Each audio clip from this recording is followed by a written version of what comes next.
muchas gracias a todos por estar nuevamente en esta casa, muchas gracias nuevamente por ver caras nuevas.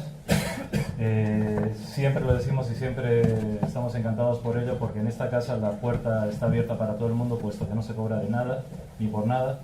Todo lo que se da aquí es gratuito, porque a nosotros nos viene de manera gratuita también. El hecho de que estéis aquí a nosotros nos genera un compromiso de confianza y también de respeto hacia vosotros, y sobre todo también a todo lo que creemos. Justamente aquí el hecho de hablar de espiritismo, de hablar de espiritualidad, o hablar de sentimientos o de pensamiento, tiene mucho que ver con la idea de sentir que somos algo más de lo que vemos, y somos más de lo que, pues, por ejemplo, Juan Miguel y yo en este momento como cuerpo somos. Y eso es una cosa que queremos en esta casa siempre transmitir. Por eso, como habéis visto, las paredes son claras, todo está muy limpio, en la medida que intentamos y podemos. Siempre recibimos la ayuda de todos cuando se trata de mover sillas o de hacer las cosas, que haya silencio, de decir que, pues, cuando se están dando los pases haya un poquito de silencio para que la transmisión de energía sea bien dada. Pero también, sobre todo, porque esto es una cuestión de fraternidad. Estamos aquí para apoyarnos, estamos para apoyarnos, y siempre vamos a decirlo, para apoyarnos y para comprender y aprender entre todos. Y esta tarde, Juan Miguel, que muchos le conocéis, pues es uno de los divulgadores espíritas con más actividad que hay, comprometido y que le han comprometido al mismo tiempo, así son las cosas y así es lo que toca, ¿verdad? Pues nos va a tocar un tema muy importante, porque vamos a hablar acerca de la apatía y de la depresión, pero no desde el punto de vista derrotista, sí desde el punto de vista del análisis, y sobre todo desde el punto de vista de la esperanza, que es muy importante, sobre todo para todos aquellos que en algún momento, pues, atravesamos situaciones en las cuales estamos subiendo y bajando. Pero es subir y bajar, y justamente de eso nos va a hablar Juan Miguel, como siempre lo hace de una manera clara, muy directa, y sobre todo con frases que depende de cada quien sepa coger lo que haya que coger. Así que, pues, vamos a recibirle con un aplauso y sobre todo con la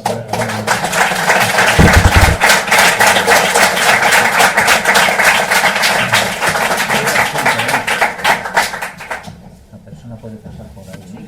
Sí, sí, sí. Una persona. Sí.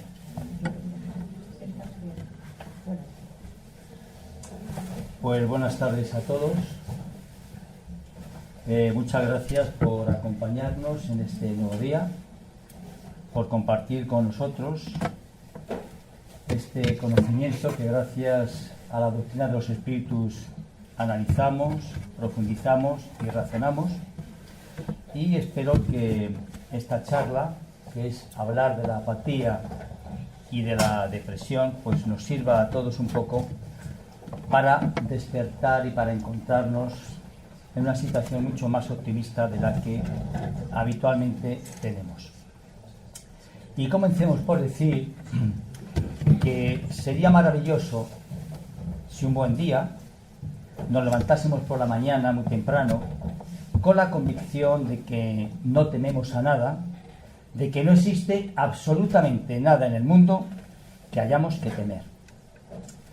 Y qué alegría si se hubiera desvanecido de nosotros el temor a perder el trabajo, a las enfermedades, a quedar en la miseria, a fracasar, a la pérdida de seres queridos, y pensar que ya no tememos a ninguna persona ni cosa, como tampoco a los acontecimientos. En una palabra, que desaparecieran la infinidad de temores que nos asaltan noche y día y que convierten nuestra vida en un verdadero suplicio, amargándonos aún los momentos de mayor felicidad.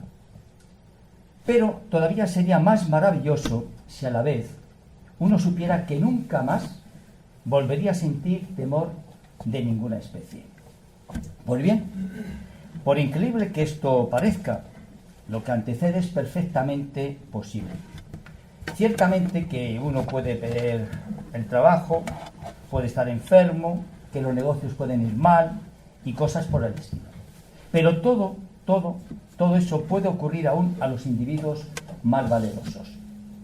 Pero no se trata de lo que pueda ocurrir o dejar de ocurrir, sino de no estar constantemente con el temor de que va a ocurrir, es decir, no estar preocupado de tal ocurrencia hasta que en realidad ocurra, y entonces ocuparse, pero lo que siempre hablamos, no preocuparse.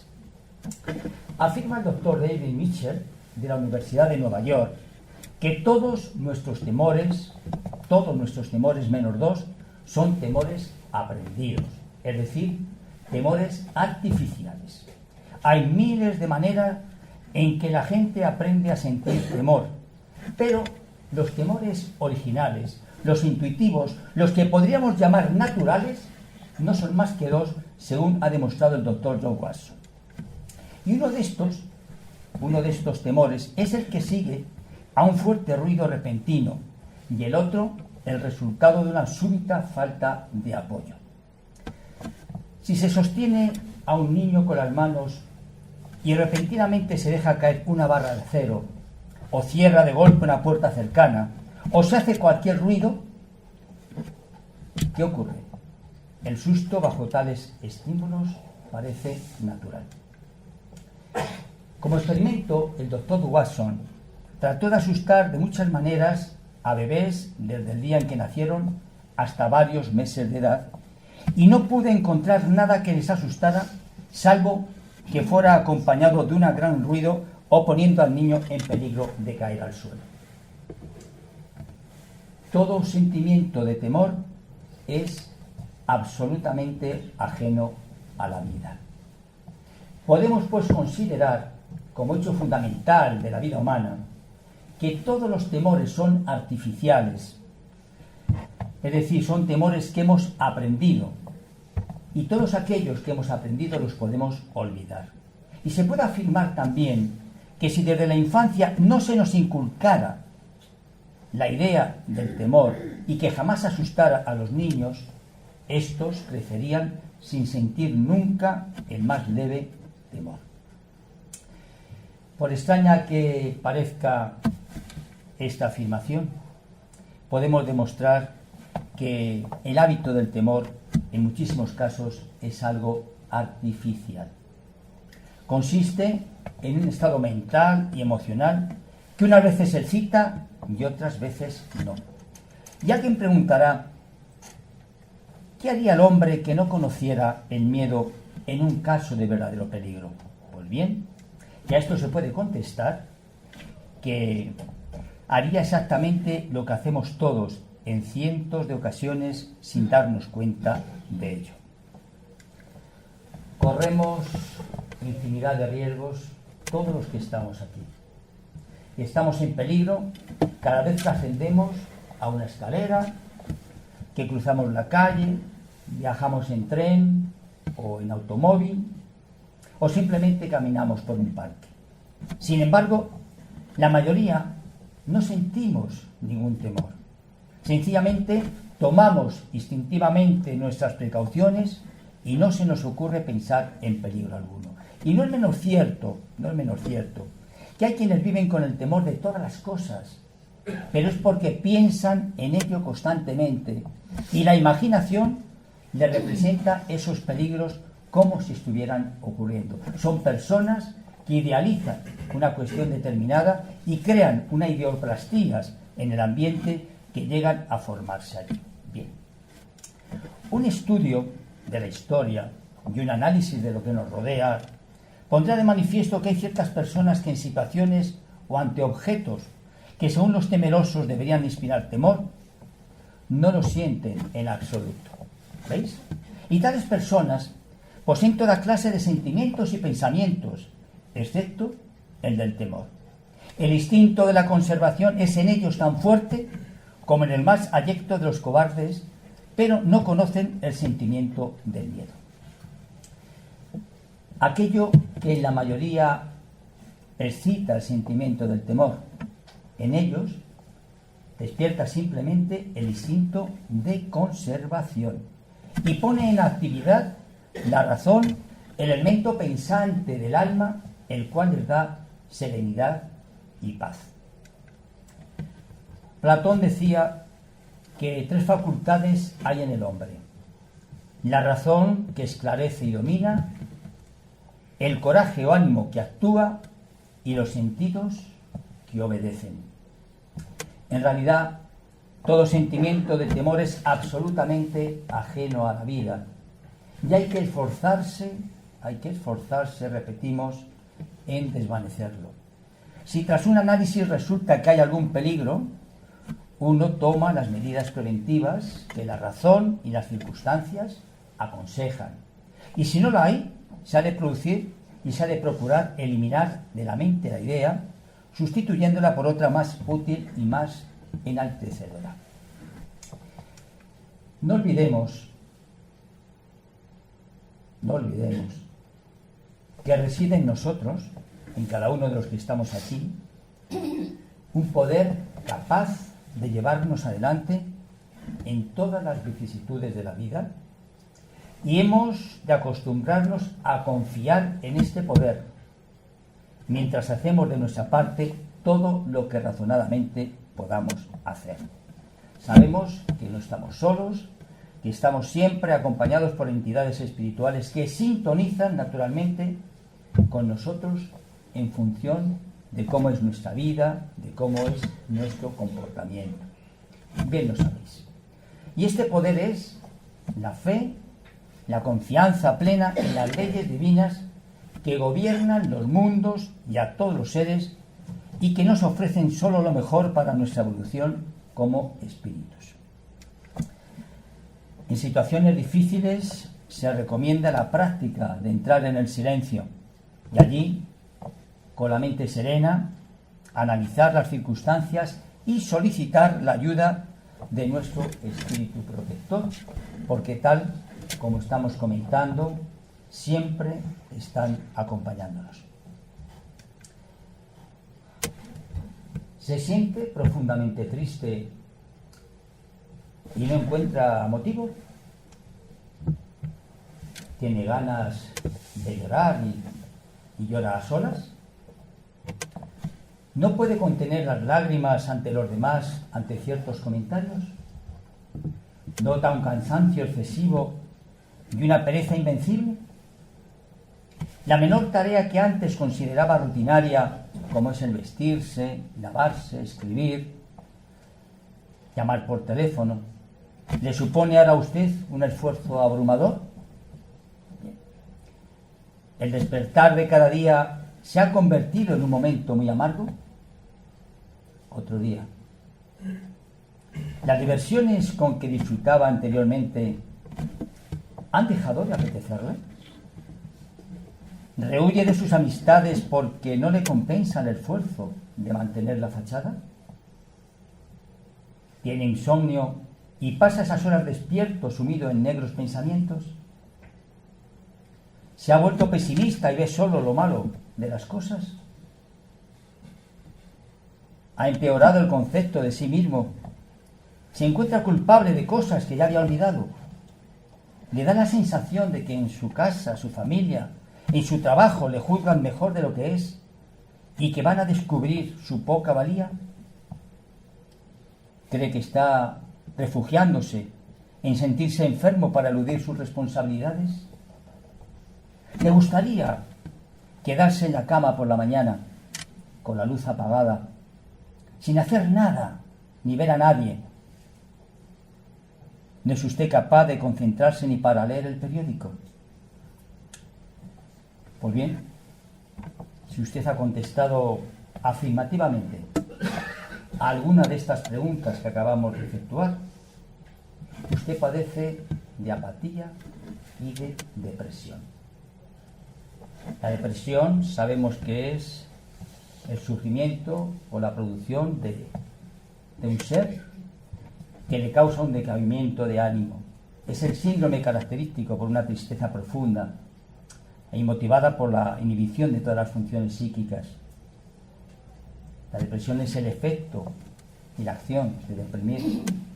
Y la apatía sabemos que es la impasibilidad del ánimo, la dejadez, la dolencia, la falta de interés, el vigor, la energía. El apático es aquel que padece de apatía, como es natural. Según la Organización Mundial de la Salud, hay en el mundo unos 2.000 suicidios diarios. No me he confundido. 2.000 suicidios diarios. Y unos 800 se deben a enfermedades depresivas. En España, la última estadística, según el Instituto Nacional de Estadística, es del año 2013, y entonces se contabilizaron 3.870 muertes por suicidios. 2.911 hombres y 959 mujeres, sin contar naturalmente todos aquellos suicidios que no llegan a contabilizarse. En los últimos 25 años ha sido la segunda causa de muerte. ¿Por qué se suicidan? Se suicidan porque no lo pueden soportar. Así de terrible llega a ser una depresión o una apatía. Hechas estas reflexiones, vamos a observar al deprimido. Aparte de su aspecto de abatimiento y postura alicaída, no se le aprecia nada especial. Un poco pálido, sin signos de dolor físico, puede moverse con libertad, respira bien, razona, nada anormal. Y como nada le encontramos y parece tan afectado, le preguntamos a él qué es lo que le ocurre. ¿Qué te ocurre? No sabe explicarlo. Quizá este amigo nuestro pues tiene muy poca facilidad de expresión, pero vamos a repetir la pregunta al español que la disfrutó al máximo, a Lope de Vega. Lope de Vega, que sufrió graves depresiones, y en una de ellas, en el año 1610, él nos dice: si me preguntase a mí mismo qué mal tengo, no sabría responderme por mucho tiempo que lo pensase. Si el mismo Lope de Vega no fue capaz de contarlo, ¿cómo vamos a pretender que lo haga la pobre víctima que tenemos ante nosotros? Por eso, no hay que decirle lo que siempre le están diciendo. Pero bueno, ¿me quieres explicar de una vez qué es lo que te pasa? No puede explicarlo.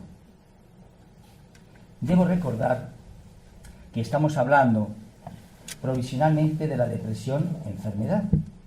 La depresión mayor, la que se crea en el interior, no de la depresión que tienen los que se han puesto tristes por una tragedia o un disgusto, no. La vivencia depresiva es indefinible. Parece consistir en una mezcla de tristeza, de pena, de amargura, remordimiento, angustia, desolación, congoja, desesperanza, conciencia de incapacidad, sentimientos de culpa, con alguna de estas sensaciones en el grado de mayor intensidad. Por lo que relatan los enfermos, a los que más se parece es al desgarro del alma que padecemos tras la muerte de un ser muy querido, pero aún con más intensidad. Es la vivencia del duelo sin que nadie haya fallecido.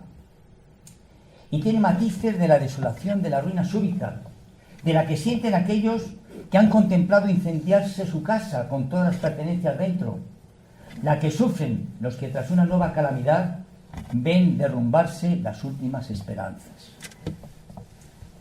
Y a esto pues añade el mordisco del remordimiento, típico de los que tras una debilidad comprueban que ha traído consecuencias impensadas, con daños irreparables para ellos y para los que más quieren. Hasta aquí hemos contemplado y analizado desde el punto de vista de la psiquiatría la depresión y la apatía. Si una actitud violenta, precipitada, puede llevarnos a desastres de consecuencias lamentables, la apatía y la depresión es siempre una causa de trastorno y de atraso en la máquina del progreso evolutivo. Nos dice el espíritu de Juana de Ángelis,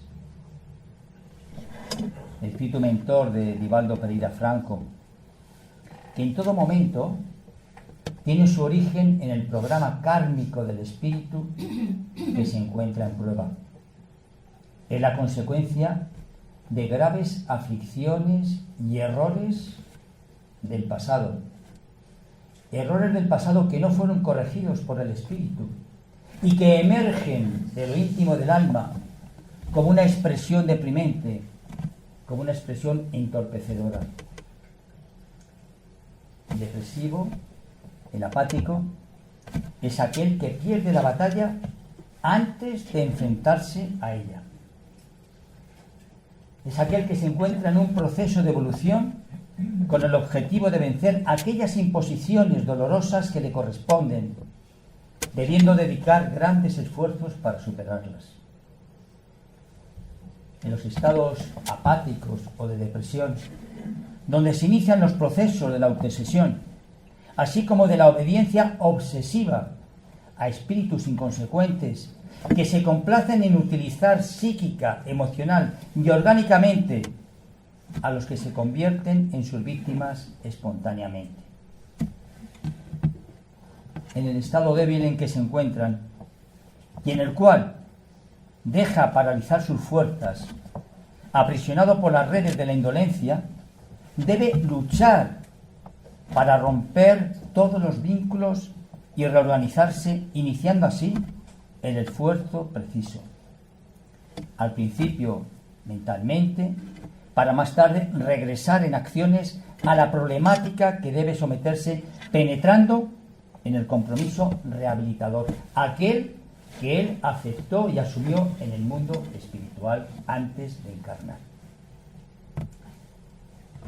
Mis amigos, en la lucha competitiva de la vida terrestre, esta que estamos viviendo cada uno de nosotros en el día a día, no hay lugar para el depresivo ni para el apático, porque debe reaccionar vigorosamente contra la desidia y contra el desinterés.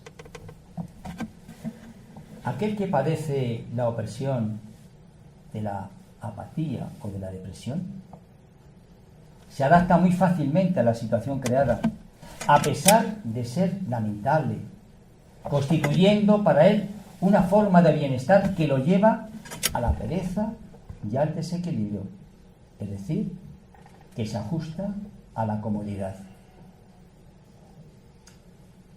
El hombre transita por los caminos que elige y en los cuales se siente a gusto. No me exijas, me gusta la vida cómoda, no me obligo. Pero la vida es acción. ¿Y la acción qué es? Movimiento. Y el movimiento debe ser emprendido para el bien y para el progreso, de cuyo esfuerzo resultan las conquistas que nos impulsan hacia la felicidad, aquella que cada uno de nosotros vamos buscando en el día a día. El apático debe eliminar de su vocabulario las frases pesimistas que son habituales, renovándolas por otras equivalentes que sean ideales. No diga no puedo, no soporto, desisto, no. Haga un cambio en su paisaje mental, sustituyendo estas frases por otras, tales como cuando quiero todo lo puedo, soporto todo cuanto es para mi bien y proseguiré al precio del sacrificio si es necesario para alcanzar la victoria que persigo. Orar y vencer al adversario sutil, es decir, al obsesor que nos tiene envueltos con sus vibraciones, aquel que busca alojamiento en nosotros, valiéndose de justificaciones falsas, es nuestro deber. Es decir, debemos orar y vencer. La ley del trabajo es un impositivo digno de las leyes divinas, de las leyes naturales, que promueven el progreso y fomentan la vida. Sabemos por el Evangelio la frase de ayúdate y el cielo te ayudará, invitándonos a la lucha contra la apatía, contra la depresión y todos sus secuaces. ¿Quiénes son los secuaces? Los obsesores, que intentan imantarse a nosotros, transmitiéndonos aquellas vibraciones tan pesadas y tan faltas de vida. Y todo eso se identifican como desencanto, como depresión, como cansancio y falta de ilusión por el vivir. Bien. A todas estas personas que sufren y que padecen de esta forma tan angustiosa, nosotros, desde esta casa espírita, les aconsejaríamos que estudiasen el espiritismo. Que estudiasen el espiritismo. ¿Y por qué? Pues os lo voy a contar. Porque el espiritismo les dará tranquilidad, calma y sobre todo armonía en sus vidas. Tolerancia hacia los demás, comprensión a sus problemas y aprenderán fundamentalmente a conocerse mejor. Y les recomendamos conocer el espiritismo porque el espiritismo se relaciona con todas las ramas de la filosofía, de la metafísica, de la psicología y de la moral. Es un campo inmenso que no se puede recorrer en unas horas. Es por ello que insistimos en que se estudie con dedicación. Porque el espiritismo es una ciencia de observación, es una doctrina filosófica. Como ciencia práctica, consiste en las relaciones que pueden establecerse con los espíritus. Y como doctrina filosófica, comprende todas las consecuencias morales que se desprenden de semejantes relaciones.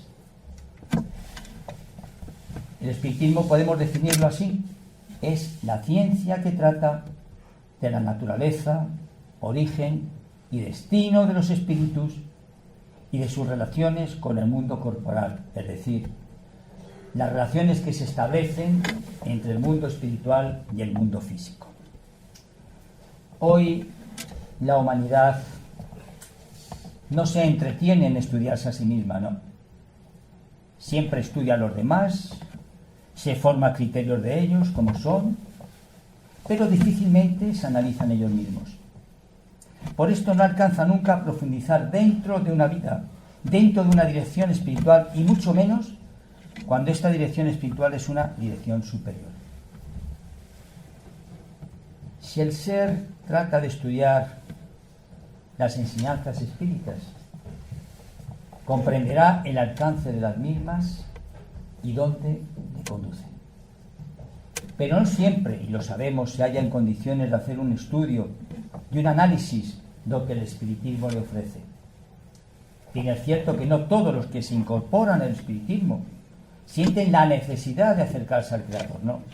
Porque si así fuera, el ser no se distraería en ningún momento. Buscaría todos los medios por los cuales puede llegar al conocimiento de sí mismo y, por consiguiente, a formar unidad con sus hermanos y ser así parte de un todo. Para aquellas personas que padecen perturbaciones psíquicas, el pase magnético no es solamente una transfusión de energías, es también un equilibrante ideal de la mente y un apoyo eficaz de todos los tratamientos. Desánimo y tristeza, tanto como insatisfacción y rebeldía, son síndromes de la enfermedad del alma que ocasionan desequilibrios y que favorecen las molestias del cuerpo. Si se tiene salud, esos estados del espíritu producen desastres orgánicos, pero si se está enfermo, son factores que predisponen a una desencarnación prematura. Mas no es eso solamente. Cuando se produce un desequilibrio en la mente, las fuerzas negativas entran más fácilmente en acción, dando origen así a procesos obsesivos de una duración indeterminada. Si utilizamos el antibiótico como medicamento para detener la proliferación de microorganismos en nuestro cuerpo físico, preguntamos, ¿por qué no adoptar el pase magnético como el agente eficaz para impedir las alucinaciones depresivas en el alma? ¿Cuántas veces recomendamos aquellas personas que no se encuentran en condiciones, que tomen pases magnéticos, que visiten cualquier casa espírita, si viven en Madrid o en su propia ciudad. Pero nos encontramos con lo de siempre. Hay que esforzarse, hay que dedicar un tiempo, hay que tener voluntad, porque si no es así, mis amigos, nadie nos va a llevar nada a casa. La aplicación de las fuerzas magnéticas, aquellas que son curativas, es una efluvioterapia con la misma importancia que da al empleo sanador de los fluidos eléctricos. Toda transfusión es regenerativa, no solamente para el cuerpo periespiritual, sino también para el cuerpo físico.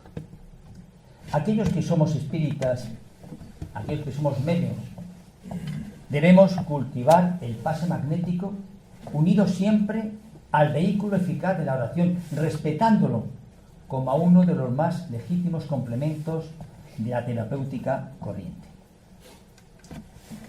Es dado reconocer los abusos realizados con la hipnosis, lo cual ha dado motivo a múltiples liviandades y lamentables truhanerías de salón en nombre de la ciencia, constituyéndose así en un nuevo caso de confusión para el mundo. Pero el pase magnético, con la autoridad moral de la oración, fue siempre un auxilio divino para con las necesidades humanas. Basta recordar, para ello, que el Evangelio nos representa siempre a Jesús atendiendo a los enfermos, extendiéndoles sus manos luminosas. El espíritu de Juana de Ángelis nos alienta y nos dice: tus problemas son iguales a los de todas las personas. Por más que te creas infeliz, hay otros que yacen en lechos de mayores dolores o que están acorralados en sombras más densas. Aunque te obstines en ignorarlo, desfilan a tu lado en la pasarela de la vida, de la ilusión, los campeones del infortunio, y brillan en las disputas sociales los ases del sufrimiento bajo cargas de desesperación que no son soportarías tú mismo. Basta mirar hacia abajo para contemplar todo cuanto estamos hablando. Tus problemas son los cotidianos, aquellos que todos experimentan, pero que se hacen voluminosos y se agravan por ti, por tu libertad o tu rebeldía. Por eso, no reconoces que la reencarnación es una condición impostergable y que se le exige a todos los espíritus endeudados para beneficio de ellos y para que progresen y asciendan de escala en escala. En lugar de sumisión es preciso auxilio que le facultan para la liberación de pesados delitos. Aquellos que han sido contraídos en los días de la ignorancia en el pasado. Ninguno de nosotros, ninguno de los que estamos aquí, ha estado exento de resarcir. Desviados del recto proceder somos lo que merecemos. La única excepción es Jesús, nuestro modelo, nuestro guía, y aún así Él se enfrentó problema tras problema hasta el triunfo de la resurrección. Os voy a recordar algo muy interesante. Os voy a decir que la semilla que se beneficia y se desarrolla en el suelo sutil, en el suelo fértil, se enfrenta al problema de la tierra que la oprime. El río cantirruante que esparce el agua preciosa para la manutención de la vida experimenta también el problema del lecho por el que corre. El ave que gorjea, el ave que adorna la naturaleza, padece el problema de la subsistencia y del abrigo. La flor que aromatiza sufre el problema del insecto que le extrae la vitalidad y la fecunda con otro polen. La vida en todas sus manifestaciones es una sucesión de pruebas, de exámenes, a que son sometidos los aprendices de la evolución, todos cuantos estamos encarnados en este mundo. Ahorra a tus amigos la letanía improductiva de tus problemas. ¿Sabéis por qué? Porque ellos también lo tienen. Y lo tienen a pesar de que no se quejen a tus oídos. Medita en las lecciones evangélicas y supérate, bañando tu espíritu en el precioso medicamento del mensaje sublime. Pero cuando las dificultades se te hagan mayores, cuando tus problemas se tornen más difíciles para ser soportados, en actitud respetuosa a tu amigo o a tu hermano, busca narrarlos con serenidad, pero sobre todo sin las necesidades de complicaciones ni las rebeldías de la alucinación, escuchándole después los consejos, las sugerencias, las buenas palabras, y si te convienen o no, aquellas directrices que hayas recibido, pues toma el camino que mejor te parezca. Evita castigar la bondad de los que te escuchan, con la imposición de lo que piensas o la exigencia de lo que deseas. No seas desconsiderado con tu interlocutor, generando el debate o la desidia.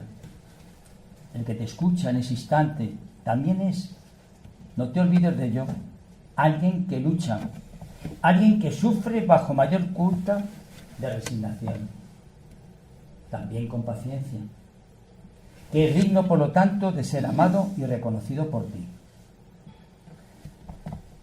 En la vida dolorosa, ante las mujeres que lloraban, Jesús les advirtió: hijas de Jerusalén, no lloréis por mí, sino por vosotras mismas y por vuestros hijos, caracterizando la necesidad de la reflexión y del esclarecimiento de ánimo de cada uno para el invariable compromiso de enfrentarse y liberarse de los problemas. Hace tiempo nos contaron una historia que queremos compartir con todos vosotros. Un grupo de profesionales, todos triunfadores en sus respectivas carreras, se juntaron un día para visitar a su antiguo profesor. Pronto la charla pues le vino en queja acerca del interminable estrés que les procuraba el trabajo y la vida en general. Y el profesor les ofreció café. Fue a la cocina y pronto regresó con una cafetera grande y una selección de tazas de lo más eclécticas. Tazas de porcelana, de plástico, de vidrio, de cristal, unas más sencillas, baratas, otras decoradas, más caras y otras realmente exquisitas. Tranquilamente el profesor les dijo que escogieran una taza y que se sirvieran un poco de café recién preparado. Cuando lo hubieron hecho, el viejo maestro se aclaró la garganta y con mucha calma y paciencia se dirigió al grupo. Bien, se habrán dado cuenta ustedes de que todas las tazas que lucían bonitas se terminaron primero y quedaron pocas de las más sencillas y baratas. Lo que es natural, ya que cada quien prefiere lo mejor para sí mismo, ¿verdad? Bueno, esa es la causa de muchos de los problemas relativos al estrés. Les aseguro que la taza no le añadió calidad al café. En verdad, la taza solamente disfraza o reviste lo que bebemos. Lo que todos ustedes querían era el café, no la taza, pero instintivamente buscaron las mejores. Después se pusieron a mirar las tazas de los demás Ahora piensen ustedes en esto. La vida es el café. Los trabajos, el dinero, la posición social, etc. Son meras tazas que le dan forma y soporte a la vida, y el tipo de taza que tengamos no define ni cambia realmente la calidad de vida que llevemos. A menudo, por concentrarnos solo en la taza, dejamos de disfrutar del café. Disfruten su café. La gente más feliz no es la que tiene lo mejor de todo, sino la que hace lo mejor con lo que tiene. Así pues, recuérdenlo. Disfruten cada instante de su vida. No se mortifiquen por lo que no tienen o no pueden cambiar. Tengan paz. Inviertan en sus riquezas espirituales. Hagan de su vida una fiesta cada día. Visualicen 10 minutos cada día lo bueno que quieren ver en su vida. El resto, mis amigos, déjenselo a Dios. Muchas gracias.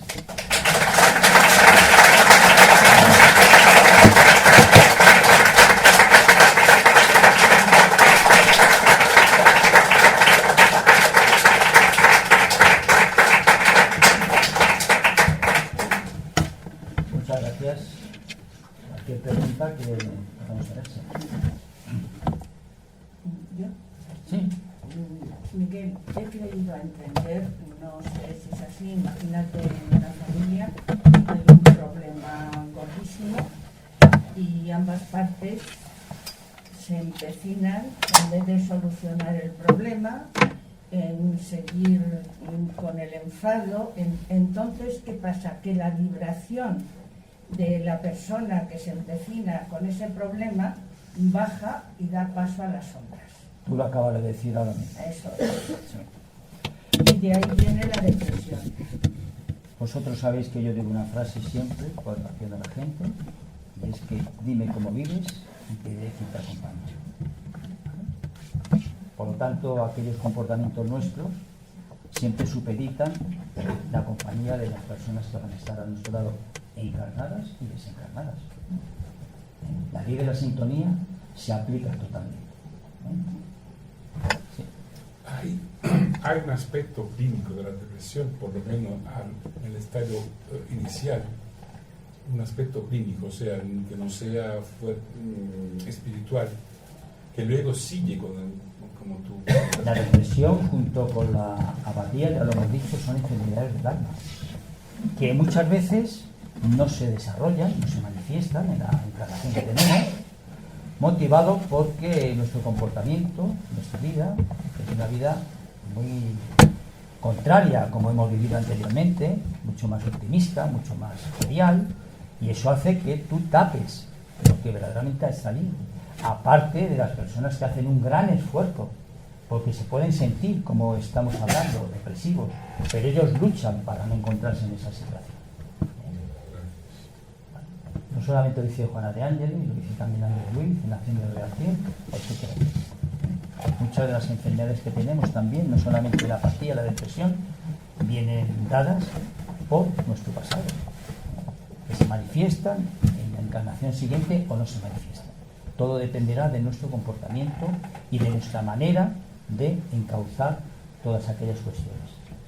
Ahí entra, digamos, lo que ha dicho este personaje español, Sí. que no sabía por qué, pero vivía la situación esta. ¿Preguntas? Bien. Reciente resaltar que mientras esta situación persista, se van a ocasionar los problemas físicos. El organismo va a sufrir distintas enfermedades y indudablemente nos van a llevar a situaciones que con el tiempo serán irreversibles. Naturalmente que esto es un proceso lento, como el natural, pero es un proceso que también influye mucho en función de la predisposición que uno pueda tener. Porque si tú te dejas llevar es que estoy muy mal, es que no me encuentro, y por mucho que te animen, pero que tú no das ningún paso, porque tú estás en una situación, como hemos dicho, muy cómoda, que me hagan todo, que todo, estupendo, todo me lo solucionen, yo no me preocupo por nada, cuanto menos cosas hagan, mejor para ti, o sea, vas a estar comodísimo. Entonces estás al borde de que seas invadido por espíritus obsesores. Y entonces cuando entramos en ese terreno es mucho más complicado salir de ese ambiente, mucho más. ¿Qué influencia tienen los obsesores en las distintas depresiones? Pues la persistencia, es decir, envolverla de forma que no pueda la persona que está enferma, que no pueda decidir. Pero para eso también hay otra lucha, como hemos dicho antes, la oración y la vigilancia. Si sabemos que estamos obsesados, pues no podemos permanecer esperando, porque nadie nos lo va a quitar como no somos nosotros. Son como aquellas personas que tienen una serie de vicios y de imperfecciones y que están esperando que vengan los demás para que te lo quiten. Si tú no te lo quieres quitar, ¿cómo te lo vamos a quitar? El primero que tiene que dar el primer paso es la persona que está sufriendo esa situación. Ahí está la dificultad. Claro. Si tú no das el paso, difícilmente los demás te pueden ayudar. Luego vienen y te dicen, respétame el espacio, es que no me quieres acabar conmigo, es que no me quieres. ¿Por qué? Porque es una situación pues muy cómoda que en parte ellos están generando y que están apoyados por ese envolvimiento espiritual negativo que tienen. Sí, voy a hacerlo esto, sí, en estos días, yo ya estoy preparado para esto, no te preocupes, que yo voy a tomar una determinación, yo sé que así no puedo vivir y me voy a poner en marcha. Pues son justificaciones que no va a llevar nunca adelante, como verdaderamente no tenga la intención. Son disculpas que van postergando la situación que están viviendo. Por aquí. Mira, yo veo, Juan Miguel, cierta contradicción en tu discurso, porque, por un lado, como dijo Lope de Vega, un intelectual muy grande, que por más que lo pensara, por más que lo intelectualizara, no podía elaborar lo que le sucedía, no podía explicarlo, no se podía explicarlo ni a él ni a otros mismos. O sea que estamos hablando de una situación complejísima, que evidentemente puede superar hasta una persona como él y muchas otras intelectuales y brillantes. Y por otro lado, esa cierta contradicción que ya es inevitable es que evidentemente depende de la persona que de un día para otro, de un momento a otro, dice, bueno, se acabó esto, la fuerza voluntad, la aplico y voy a salir de esto. Pero claro, o sea, por un lado estamos hablando de algo complejísimo, algo muy profundo que escapa al raciocinio. Y por otro lado, decimos que, bueno, sí, pues el poder de la voluntad, todo lo Vale, pero ¿qué pasa cuando has perdido totalmente? Te contesto ya, ¿vale? Te contesto primero la primera propuesta que me haces. Me estás hablando de Lope de Vega, de 1610, y de 1610 al 2015, o el 2016, donde estamos ahora, pues hemos tenido y tenemos una cantidad de ayudas, intelectuales, medicales, etcétera, etcétera, que no tienen nada que ver con la época del siglo XVI. Eso es lo primero, ¿no? Lope de Vega, aquel hombre, pues no conocía absolutamente nada que se haya publicado en aquel tiempo relacionado con este tema. Hoy en día tienes muchos tratamientos para este tipo de cosas, ¿no? Y por otro lado, la segunda pregunta que tú me haces, o la segunda propuesta que tú me haces, pues te tendré que decir que fundamentalmente la persona es el eje fundamental del asunto, ¿no? Entonces, si nosotros nos asentamos y si nosotros no tenemos ese interés para que te ayuden los que están observándote, yo voy a permanecer exactamente igual de como estaba. En primer lugar, darte la enhorabuena porque estás haciendo un momento de conferencia, porque hay personas, las cuales conocidas, que tendrían que escucharla para darse cuenta de que están pasando momentos muy duros. Yo puedo decirte que la primera parte era completamente física, a ver, referido, y la segunda era espiritual. Claro, hice la división. Efectivamente. En la primera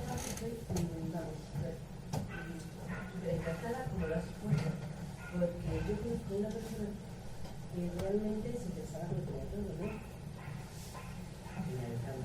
Yo me refiero que no era como para caer en una depresión, como para quererse en un momento dado tener una almohada encima de la cabeza, o incluso llegar a pensar en que la vida ya no puede vivirla. Hemos hablado de los suicidios, ¿no? Exactamente. Bueno, pues yo te voy a comentar. Esta mujer, en este caso era una mujer, va con la familia al doctor, porque realmente no es lo mismo que ella misma se dio cuenta de cuál iba.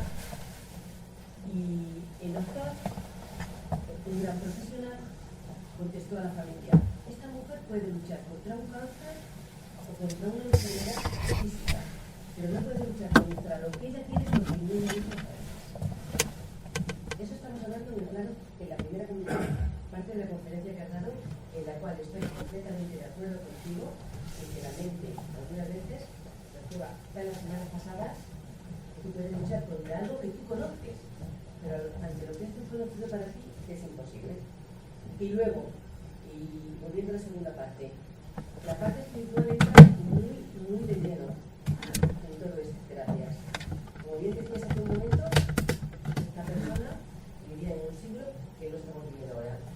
Hoy hay unas grandes ayudas y los mismos doctores, los mismos terapeutas, ya no te tratan con medicaciones agresivas, te tratan dentro de tu sentir, de tu esencia, y te tienen que darte las gracias por la Sí, contesto, muchas gracias. En el tema segundo, cuando he separado precisamente desde el punto de vista de la psiquiatría y desde el punto de vista espiritual, uno de los grandes problemas que padecen estas personas que se encuentran en esta situación es que desconocen el tema espiritual. Porque si conociesen el tema espiritual, su planteamiento, su comportamiento, su reacción sería totalmente distinta a la que tienen actualmente.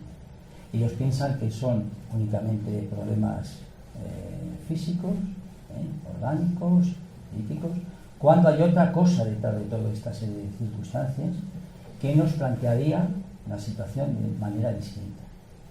Es lo que yo quería leer. Bueno, más preguntas. Sí. Tú has dicho justamente que es una enfermedad del alma que traemos.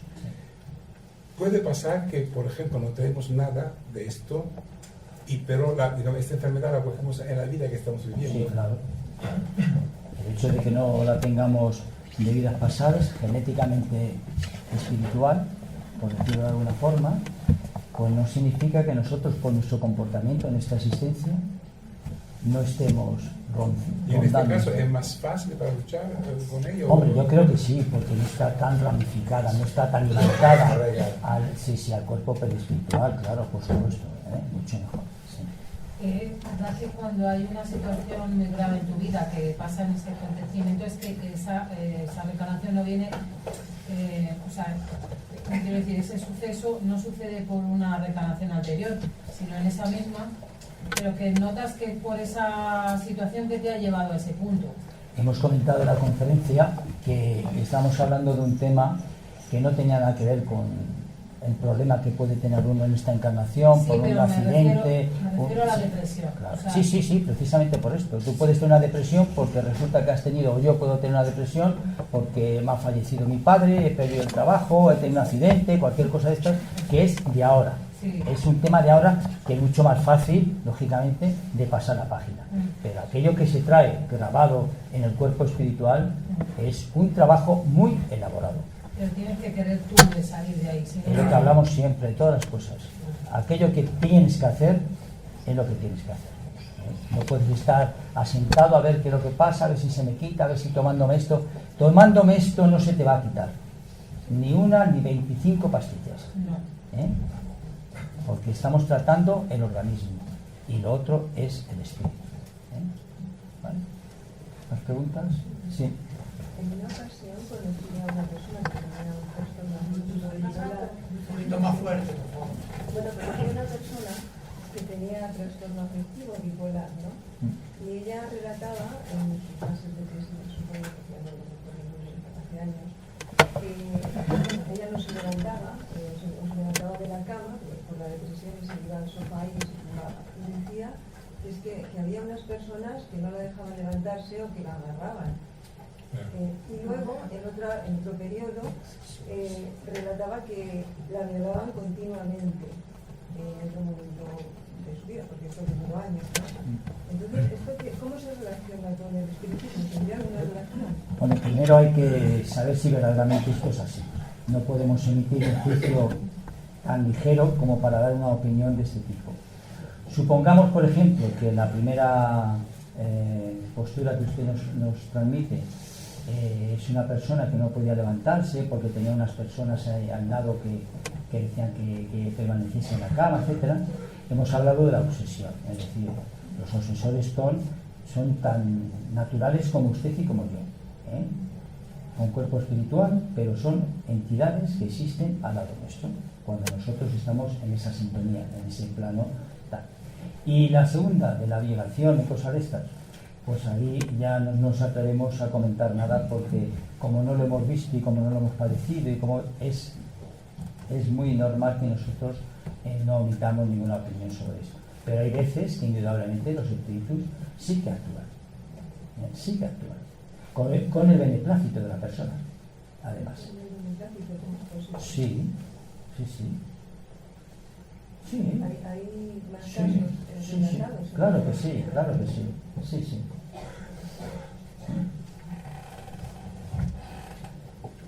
¿Cómo se liga el beneplácito a...? Pues sencillamente porque el acto les gratifica. Claro. Entramos en ese terreno, en el cual es un terreno muy oscuro, pero indudablemente existe una franja vibracional donde todas estas serie de cosas se desarrollan. Yo le recomendaría a usted que leyese la literatura espírita, donde le hablan de cosas parecidas, entre otras muchas, no tan negativas como esta, mucho mejor de las otras, para poder comprender también todo esto que acontece. Porque nosotros, cuando partamos al otro lado de la vida, vamos a ser exactamente igual que somos ahora. No pensemos que por el hecho de dejar el cuerpo físico e irnos al otro lado vamos a ser más guapos, mejores, más bondadosos, más cordiales, simpáticos. Vamos a ser exactamente lo mismo. Entonces, aquellas entidades que naturalmente desencarnan en estado extraño, en estado de agresión, de violaciones, etc., pues siguen existiendo en el mundo espiritual. Y si nosotros damos pávido para que todos aquellos, por nuestra vibración, por nuestra forma de ser, por nuestra vida, se nos vayan acercando, pues entonces estamos en una situación muy compleja. Vale. Sí. Es una pena que una persona depresiva, yo tengo un amigo que se quitó la vida hace unos meses, depresivo de toda la vida, ¿no? Claro. Pero una vez que ha muerto, seguirá depresivo. Pues si ha sido a través de un suicidio, pues estará en una situación muy compleja. Pero seguirá el depresivo. No, Claro, viene claro. de la depresión Sí. matándose. Claro. Pero luego el Sí. espíritu sigue siendo Sigue. depresivo. Fundamentalmente, No es como te escapas. claro, fundamentalmente en otra encarnación, pues posiblemente él también se quitaría la vida. Entonces, cuando volvemos otra vez, sí, está tan impregnado en nosotros que es una de las pruebas más importantes que tenemos que superar, precisamente el no suicidarnos. Y seguimos siendo depresivos, etcétera, etcétera. ¿Hay forma de salir de la depresión? Sí, claro que sí. Actuando con la gente, ayudando a la gente, rodeándose de buenas entidades, de buenos pensamientos, teniendo alegría, jovialidad, no meterse en casa. Pues si nos quedamos en casa en la cama, poco nos va a favorecer la vida. Claro, es muy complicado, pero hay una serie de herramientas para ello, que los mismos psicólogos o psiquiatras ya te recomiendan, ¿no?, que lo hagas. Lo que ocurre es que vuelvo a repetir lo que dice la Confal. Es la situación cómoda en la que nos envuelve de forma que nosotros no actuamos. Claro. ¿Más? Tiene que ver en circunstancias, por ejemplo, graves, que sea objeto el obsesor porque ha sido anteobsesado. Es decir, el que se convierte El que ha sido en víctima ha sido antes verdugo. el verdugo. Sí, algunas de las veces puede ser. Pero el tema de la depresión no tiene nada que ver con eso. Aparte tienes la obsesión, pero la opresión no viene dado por un espíritu que te viene a rescatar o que te viene a pedir. No. La opresión, volvemos a señalar que es una enfermedad del alma, que hemos generado ya en otras vidas, en otras ocasiones. ¿Nada más? Mira, por lo que yo he leído, la psiquiatría clínica tiene una estadística bastante buena en la curación de casos de depresión, especialmente de causa exógena, exterior, pues, bueno, pérdida de trabajo, etcétera, etcétera. Pero tiene, por otro lado, la estadística muy negativa en la curación de depresión endógena, porque evidentemente quizás llaman depresión a caso de tristeza profunda por algo sucedido, pero eso ya lo hemos separado antes. Sí, bueno, pero que no es lo mismo. No, para nada. Porque una depresión del otro tipo Exacto. no es tan profunda como la que estamos tratando. Y por eso mi duda, yo tengo un millón de dudas, pero con respecto a esto, es lo siguiente: si en un caso de depresión profunda, en que se ha pasado lo llama el punto sin retorno, o sea, esa persona o acaba en suicidio o acaba como un vegetal, y por supuesto que no, en ninguna manera lo podría definir como una situación cómoda. Es incómoda porque eso quiere no estar, desaparecer, no haber nacido. Entonces, claro, esos son casos de karma o de vidas pasadas, evidentemente, que no tienen solución en esta, porque estamos hablando de solución, siempre hay solución. 2000 suicidios separados. Escúchame, si no hubiese solución estaría encarnada. Si no hubiese solución, no habría encarnado. Lo que ocurre es que es una prueba tan fuerte, que verdaderamente le vence. Y ahí es donde está ese trabajo que tiene que realizar. Pero si no, no tendría sentido. Analicemos desde el punto de vista racional. Si tú te vas a suicidar, si tú no vas a superar esta situación, ¿para qué vas a encarnar? ¿Por qué estamos encarnados? Para progresar, para evolucionar, para superar pruebas, etcétera, pero no para pasar como si fuésemos una maleta y morir, porque para eso no nacemos. Me explico, desde mi punto de vista. ¿No es el caso de que se encarne para que otro supere la prueba contigo, aunque tú no la superes? Es que este tipo de cosas no solamente le concierne a la persona que lo padece, le concierne a todo el grupo familiar, a todo el entorno. ¿Quién lo sabe?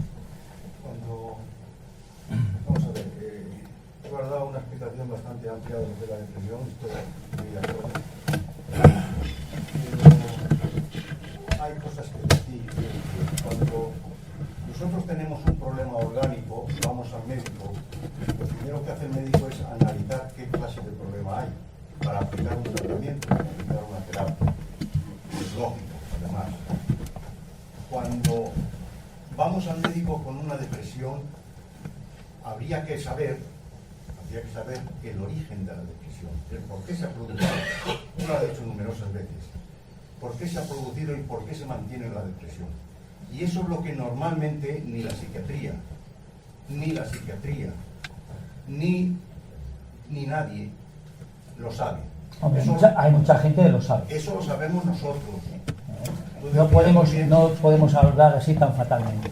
Hay mucha gente que conoce y hoy en día la gente investiga y los médicos y los psiquiatras están muy al día de todas estas cosas. Gracias a Dios. Sí, vale, sí, hay algo, o sea, vamos a ver, no quiero decir que eso sea absolutamente absoluto, ¿no? Claro, vamos a ver. Claro. Los tratamientos psiquiátricos con cosas materiales está demostrado, no dan un buen resultado. Vamos a ver, parece ser que lo que han estudiado los médicos, la psiquiatría, es que cuando se produce una depresión hay falta de serotonina, falta de neurotransmisores, que las células no transmiten las unas con las otras y entonces viene el problema de... Eso lo han identificado y entonces se han inventado, o mejor dicho, se ha descubierto una serie de medicamentos que son los neurotransmisores como la serotonina, la dopamina, la noradrenalina, etcétera, etcétera. Eso no da resultado. normalmente no da resultado. Como tú muy bien decías, la depresión es un síntoma de que en el alma tenemos una serie de gravajes que nos están haciendo daño. Y mientras no conozcamos eso, no se soluciona el problema. Y por último, tú decías antes muy bien, cuando queremos quitar una depresión, y esto ya lo dicen también los médicos en Estados Unidos, cuando queremos quitar una depresión, o por lo menos mejorarla, es haciendo bien a los demás. Y cambiando nuestro comportamiento. No hay otra manera de hacerlo. Y cambiando nuestro comportamiento. Por último, decía, si quieres ser feliz, procura hacer felices a todos los que tienes a tu alrededor. Y así conseguirás siendo feliz. Pero si no, no hay nada que hacer. Pero mira, Rodrigo, aparte de todo lo que tú muy bien has expuesto, yo te tengo que decir que también en estos tiempos, y ya desde hace algunos años, están los psicólogos clínicos que a través de la terapia regresiva tratan la depresión y la apatía con gran éxito. Estamos hablando de aquellos que son verdaderamente profesionales, clínicos. Bueno, ¿eh? Sí, claro, sí, los psiquiatras son profesionales también. No, me refiero cuando estoy hablando de la regresión hipnótica, ¿eh? ¿Vale? Sí. Y lo he dicho en la conferencia, que hay gente que yo esto te lo quito en 2 días por 200 euros, ¿vale? Pues es que eso no, pero hay verdaderamente profesionales, psicólogos clínicos, que en un tratamiento que dura una serie de días, etcétera, llega a introducir un cambio en la persona que se encuentra depresiva o apática. Claro. Luego, por otra parte, decías que el problema de la depresión está muy bien definida con la ciencia. La depresión es una falta de energía vital en el sistema nervioso, con lo cual el individuo que está atrapado por la depresión no tiene fuerzas en ese momento para salir por sí solo. Tiene necesariamente que tener ayuda. Y por eso necesita que el entorno familiar, que también están involucrados en esa situación, recordémoslo siempre el entorno familiar tiene una responsabilidad. No están ahí por casualidad, están ahí porque tienen también una ligación con esa situación que está viviendo el depresivo o el apático. Son los que tienen que ayudarle fundamentalmente, no pueden dejarle. Pero desconocen los métodos. En vez de hacer lo que yo he preguntado, ¿tú por qué estás así? Etcétera. No, hay que actuar. Vamos a la calle, salimos para aquí, nos vamos para allá. No, es que no tengo ganas. Sí tienes ganas. Es decir, ese interés tienes que transmitírselo a la persona. Porque si no, no vas a cambiar. Aparte de que hay otra cosa que tú también muy bien decías, no sé si la gente se habrá enterado de ello, es que los procesos neuróticos y depresivos también muchas veces tenemos nuestros espíritus negativos a nuestro alrededor que nos lo están provocando. Y por último, más que provocarlo, lo que están es inyectando. Claro, lo están manteniendo. Sí. Y por último, hay depresiones, esto nos lo dicen incluso, yo lo he preguntado y nos lo dicen los espíritus, hay depresiones orgánicas que suelen ser las depresiones que vienen a las mujeres después del parto. Eso es un problema de un desequilibrio hormonal. Eso, a mi juicio, ya no tiene nada que ver con el problema. No tiene nada que ver con eso. Muy bien. Miguel, para aclararle a Rodrigo, que el psicólogo o el psiquiatra no solamente atiende a la persona, a veces cita a la familia porque hay que conversar con todos. Claro. La familia es la que ayuda para saber. Todos están involucrados en la situación. Eso es así, exactamente. Claro, así como se actúa. Bueno. Si no hay ninguna pregunta más, muchísimas gracias por acompañarnos.